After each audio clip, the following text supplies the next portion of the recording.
Kaip gražiai susitvarkė, žiūri, tiesiog pastatas blizga.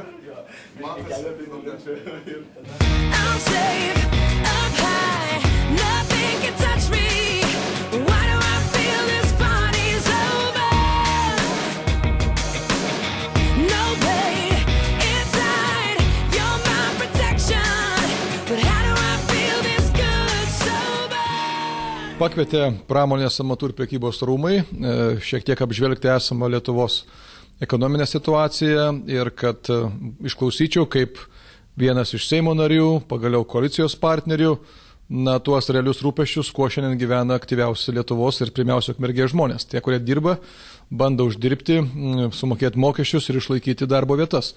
Ir labai, sakyčiau, naudingas susitikimas ir nuomonių pasikeitimas.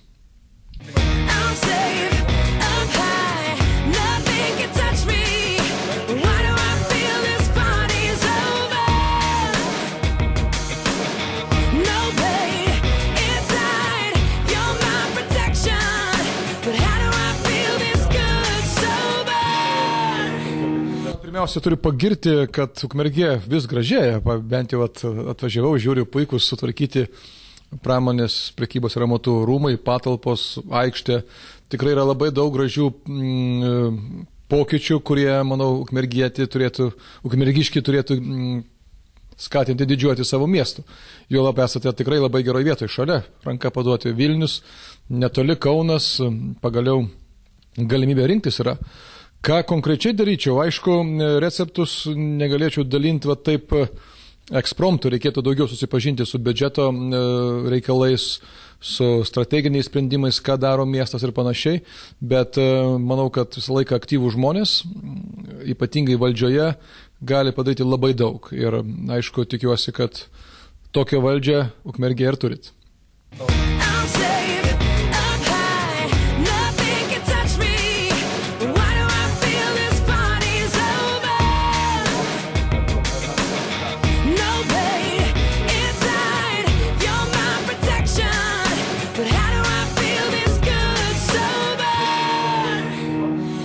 Ir dabar, grįžtant prie Lenkijos, tai dėl ko ten viskas pigiau? Yra keletą priežasčių. Pirma, iš tikrųjų, tai, kad padidinus mokesčius, ypatingai, pavyzdžiui, akcizą degalams, kažkiek alkoholiui, maisto produktams, šiandien jau galim ne teoriškai, o praktiškai kalbėti, kad Lietuvos įmonės, kurios prekiauja tais produktais, šiandien patiria didžiulį nuosmukį, ženkliai didesnį negu, pavyzdžiui, Latvija ar Estija. Ir aš kaip tik pateikiau statistiką susirinkusiesiems tų įmonių, kurios vienu metu dirba Lietuvoje, Latvijoje ir Estijoje. Ir kada lyginam tris šalis, kuriuose visos yra ekonominių problemų ir sutinkame visi, kad Latvijoje matyti yra jos didesnis negu Lietuvoje, tačiau Lietuvoje už pirmąjį ketvirtį apyvarta degalų, maisto produktų krito 2-3 kart daugiau negu kaiminėje Latvijoje ar Estijoje. Ir tai yra atsakymas, kad sprendimai, kurie buvo priimti skubotai, yra klaidingi. Ir jie stumia žmonės tiesiog pirkti ten, kur pigiau. O šiandien yra pasaulis be sienų. Nuvažiuoti į Lenkiją, į Latviją, pagaliau į Kaliningradą, daugeliu žmonių tai yra tiesiog tampa kaip ir būtinybė siekiant įsigyti pigesnius produktus, ar pigesnį benziną, ar netgi kažkuria prasme ir pramoga. Kiek galima važinėti tą patį prekybos centrą, kai gali nuvažiuoti į Suvalkus.